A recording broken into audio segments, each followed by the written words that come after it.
Hey everyone, it's Jeanette Goldstein, otherwise known as Vasquez from Alien, People's Foster Mother from Cheek 2, other films where I kill or be killed.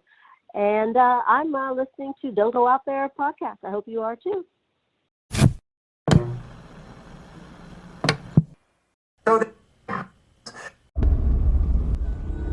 They've conquered the big screen. Now, get ready for the spin-off sure to send chills down your spine.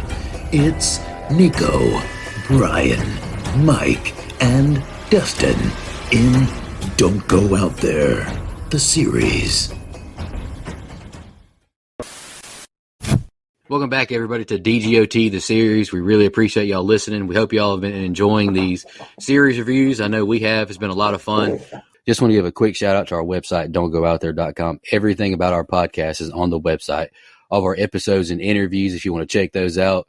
We've done some incredible interviews in the past. Go check them out there in a specific tab by themselves so you don't have to scroll through hundreds of episodes on Apple or Spotify, etc. We also have our store if you want to grab a shirt, a mouse pad, a hat, all that good stuff. We'd love to see your pictures, rep your favorite podcast. And Shan's Etsy page is also attached if you want to grab a tumbler.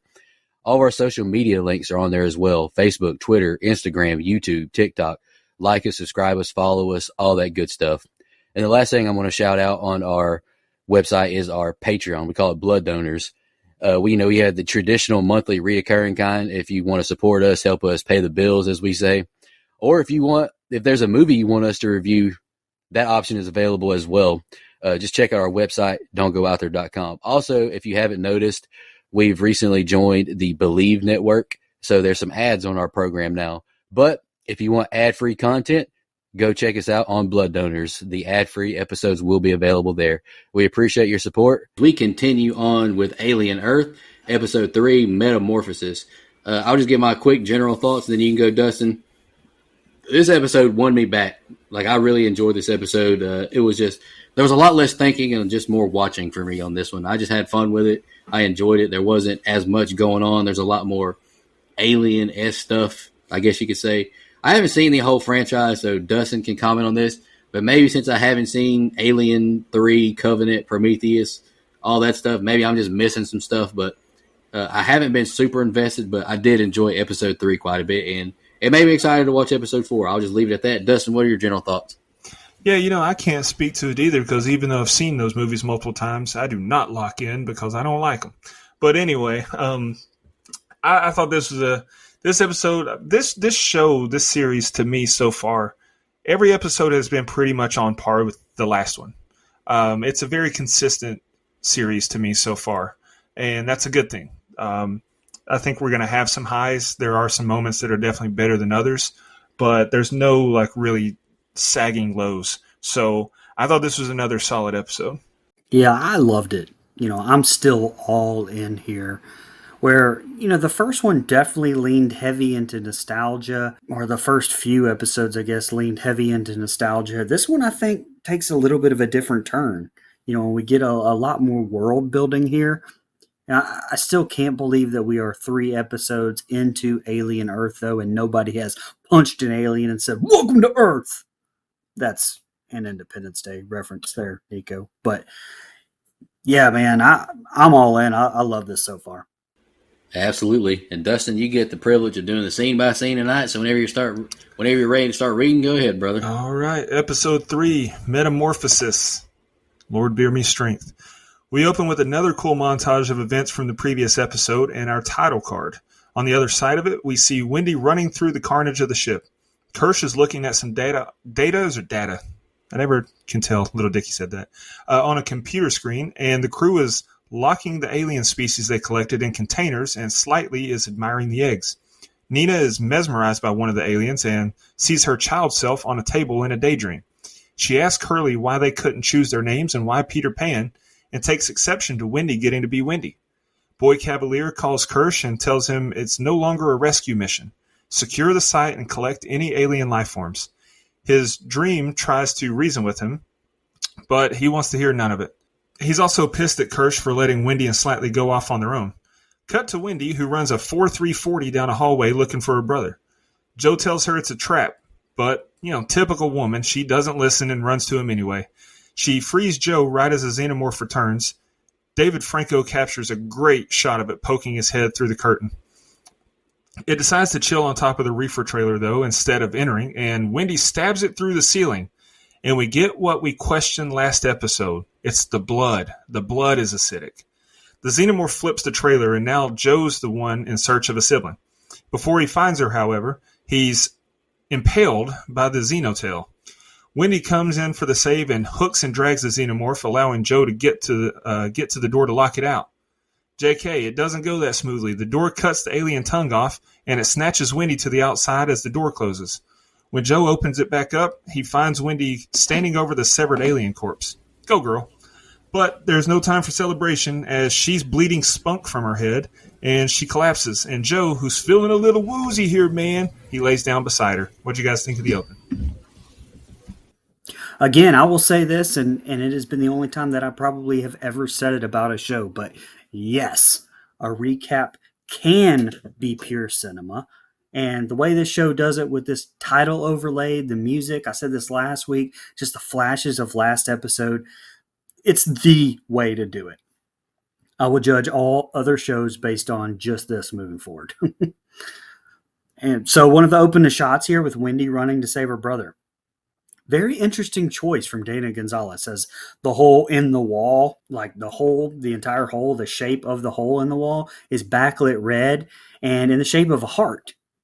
So I think that was a cool little touch, a little Easter egg there. All of this definitely parallels Alien Romulus situation here with the robot and a human who are quote unquote siblings running to save the other.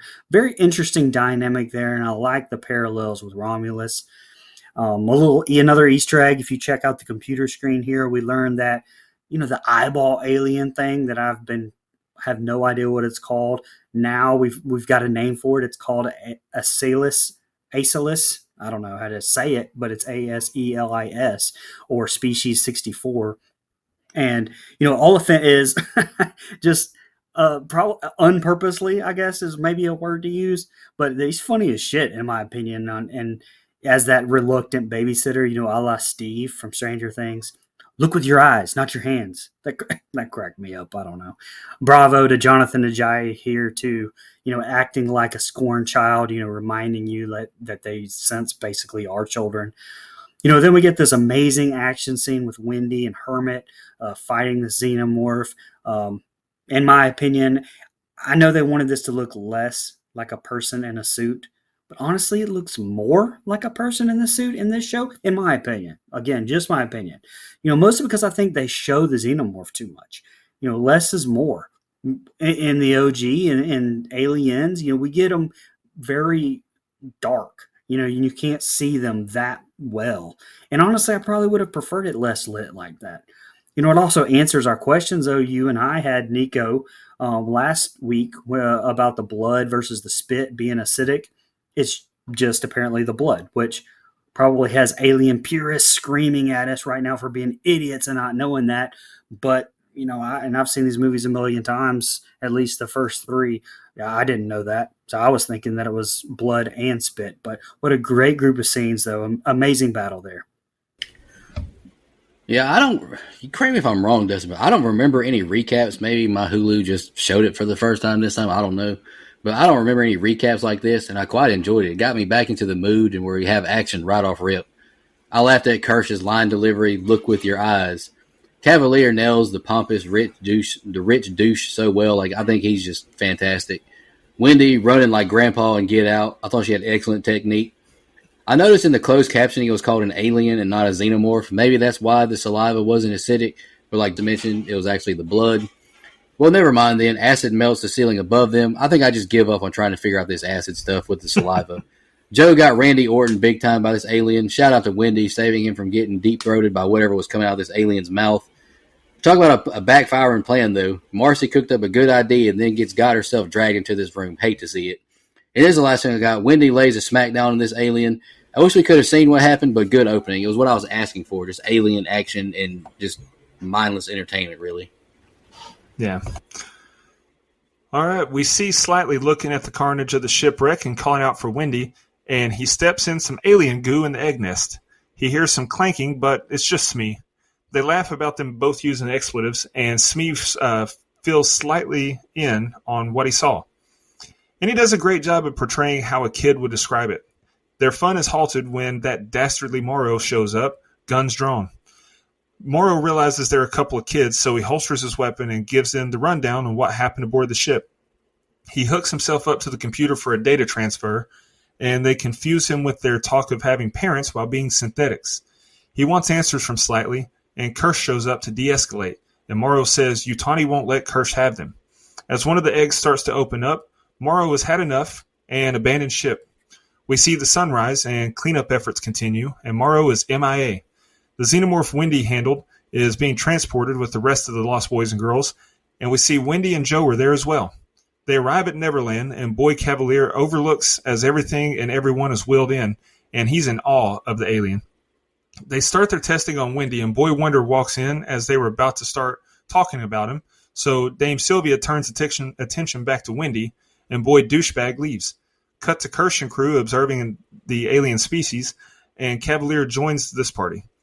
Kirsch asks if it was worth risking a decade's work for this, and then kicks him out when an egg starts to open, and he's got a good understanding of how they work. Cavalier tells Kirsch to lock it down, and only synthetics are allowed near it, and Kirsch says, "As you wish." We definitely learn a lot about Morrow here in this set of scenes. I mean, his comment about wishing he were a robot. And I've read this a few places, and I agree. I think Morrow definitely wants to become full synthetic, as he's just a cyborg at this point, but he definitely doesn't want the worst parts of being a human, for sure. I mean, he obviously still has the guilt from the crew dying and, him not saving anybody. So if he were a synth, obviously he wouldn't feel that. You can tell just by the acting of the actor that plays Morrow. I mean, he's definitely feeling that.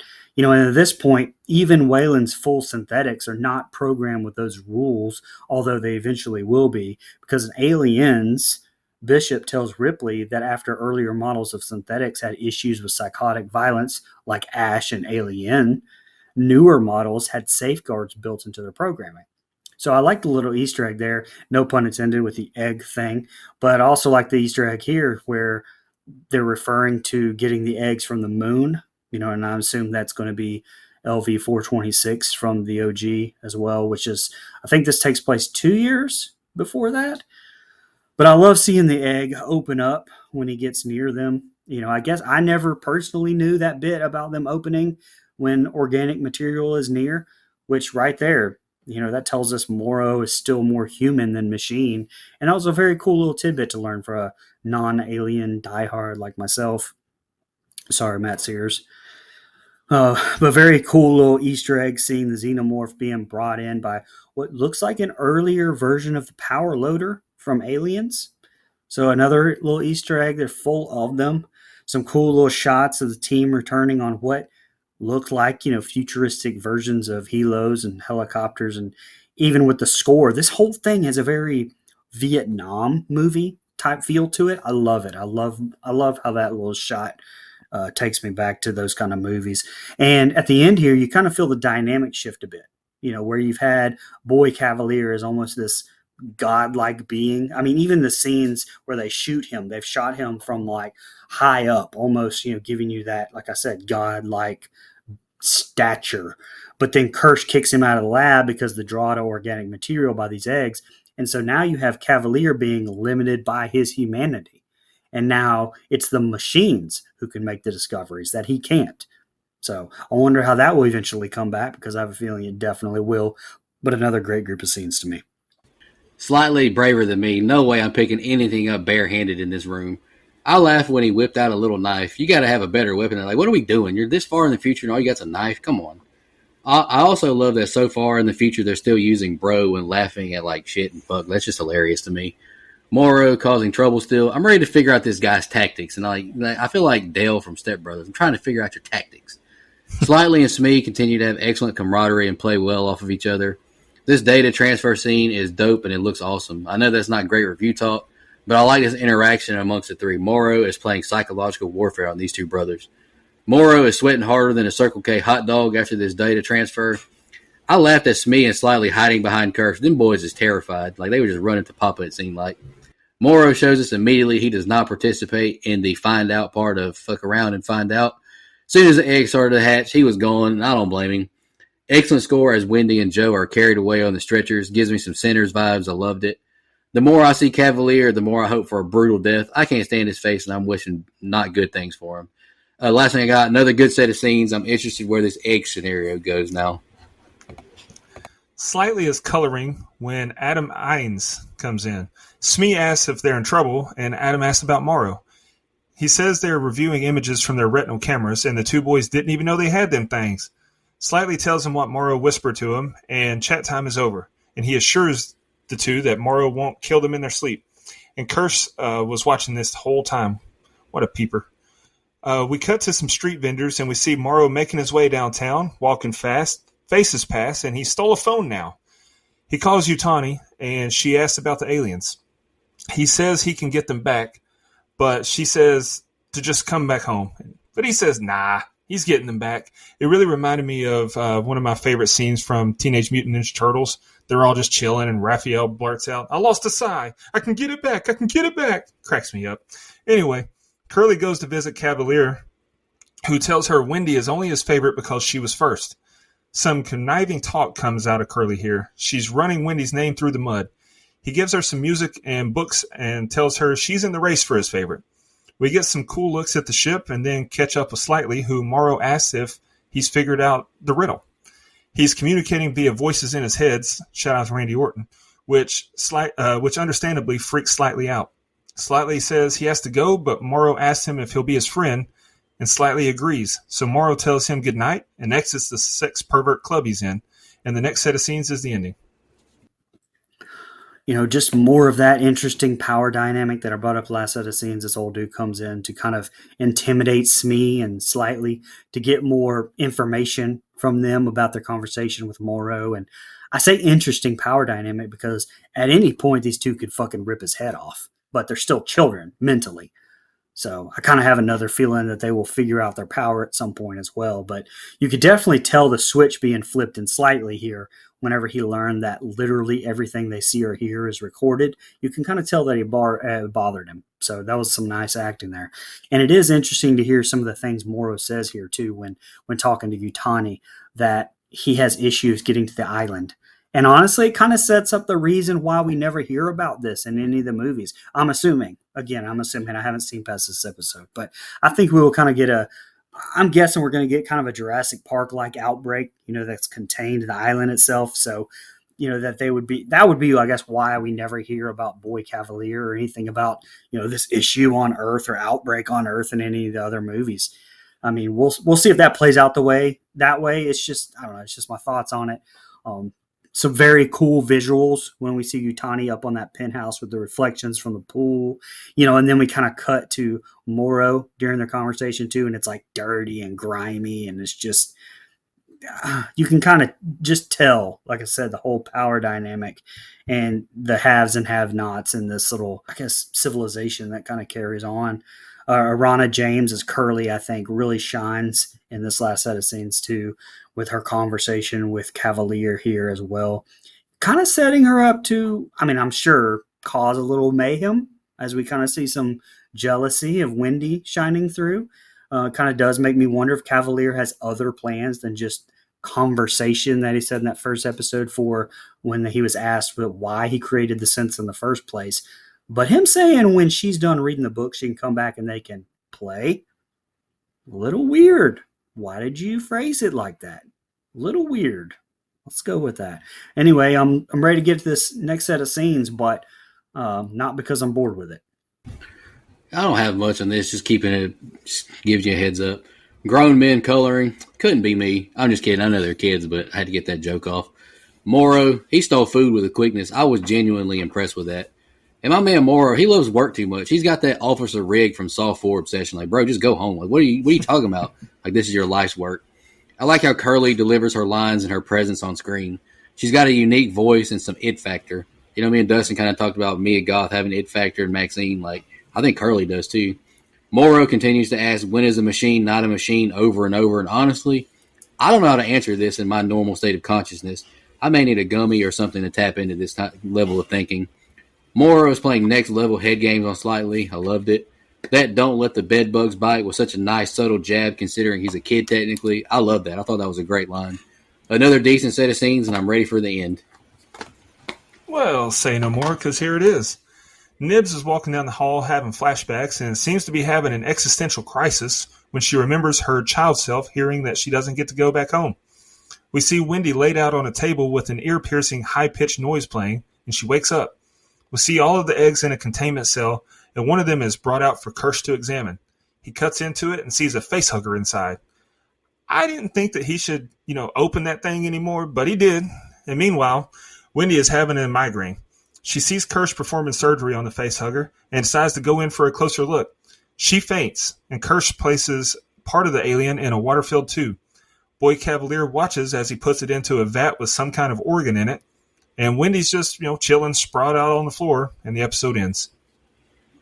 All right, pretty fucked up here, where we see Hermit's lung being harvested for basically an experiment for the parasite, it's just, I'm sure Wendy won't find that out and go ape shit on everyone later. Don't see that coming. But, just being that this is a prequel, and again, this is just me theorizing, but being that this is a prequel, it's kind of hard for me to imagine an ending to this where Wendy makes it out alive, or really, I guess, everyone. But I'm betting on Kirsch. I kind of feel like that we got to have some sort of information get out, at least to Weyland-Yutani, or because they've got to send out another ship for Alien. So at some point in the next, they've got to get out of here. So that's kind of where I'm guessing. And, I don't know. We'll see. But I love the cameras that they use to film this experiment. They stand out to me very VHS-like. It fits right in with that whole 80s aesthetic, 70s aesthetic kind of that we see throughout the franchise, just this grungy 70s aesthetic. Well, the movies that exist to me anyway, because, it stops at Alien 3. But it's interesting that somehow Wendy can sense the communication, which is all I can imagine that it is, I guess, between the alien, maybe some ESP type of thing. I mean, in Alien 3, the xenomorph could sense the alien queen inside Ripley. Sorry, Nico. Sorry for ruining that.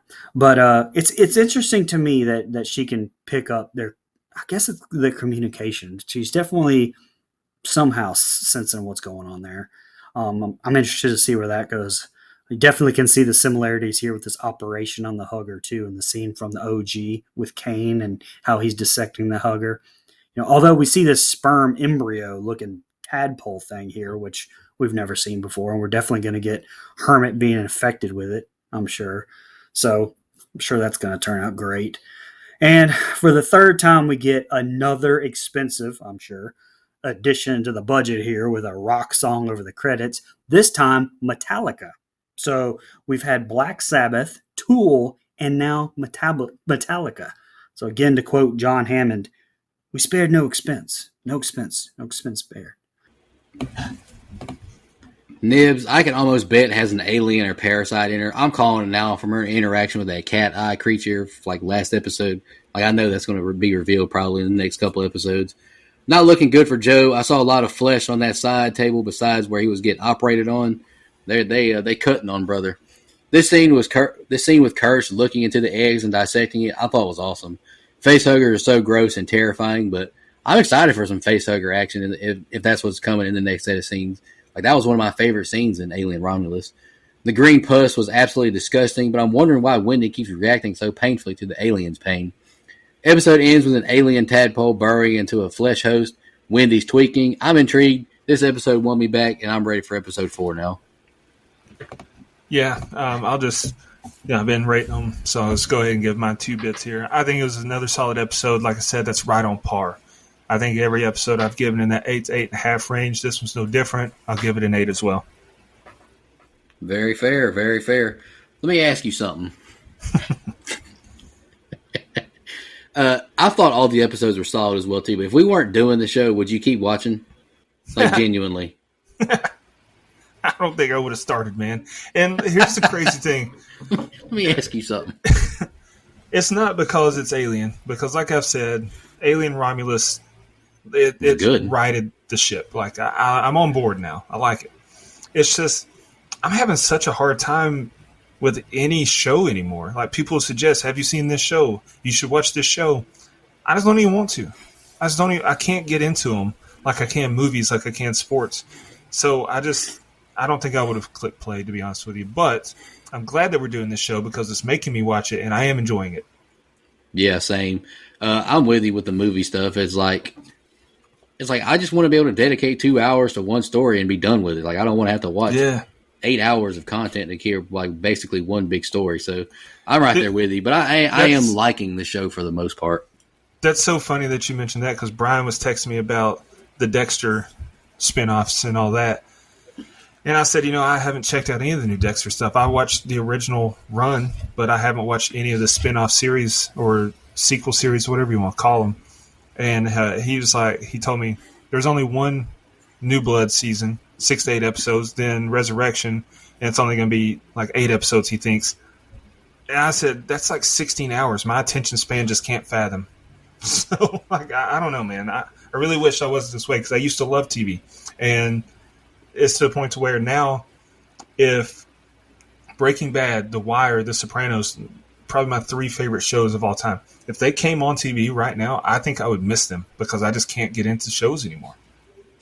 Yeah, I'm with you. I've been rewatching Spartacus, but that's just like you can watch one episode at a time and be fine with it. You know what I'm saying? Every night when I go to sleep, I put my TV sleep timer on and I throw something on that's like comfort, like something I don't have to watch. It's just comforting because I've seen it a million times. And for the past several months, it's been a rewatch of King of the Hill. So I watch King of the Hill every night for like an episode and a half, and then I fall asleep. But that's just different. This is different. I've seen it. I don't have to lock in. This King of the Hill, but King of the Hill is not like season 3, episode 1, like matters for episode 2, right? They're just like individual stories. Yeah, pretty much. And that's pretty like much Family Guy and all that. It's pretty much the way with all sitcoms, really. Like even The Office, The Office is one of those I rotate in every now and then. I'll just put it on as I'm going to sleep. There's definitely things that tie over from episode to episode or season to season, but you don't have to know. So I agree. That's a big factor. Yeah, no, I get that for sure. But like honestly, at nighttime, I'll put like The Walking Dead season 2 on. Like I really enjoy that season. It was really good.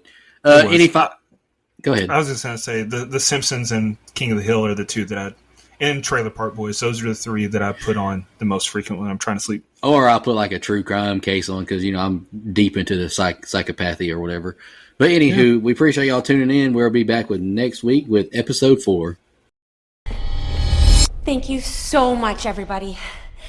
I'll see you next week. And in the meantime, take care of yourself. Just want to remind everybody,